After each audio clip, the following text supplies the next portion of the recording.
وأمي إلهين من دون الله.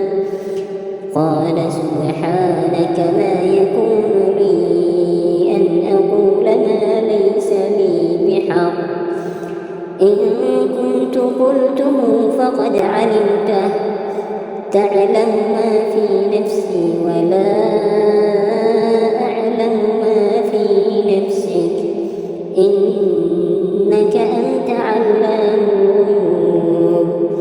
ما قلت لهم إلا ما أمرتني به أن اعبدوا الله ربي وربكم، وكنت عليهم شهيدا ما دمت فيهم، فلما توفيتني كنت أنت الرقيب عليهم، وأنت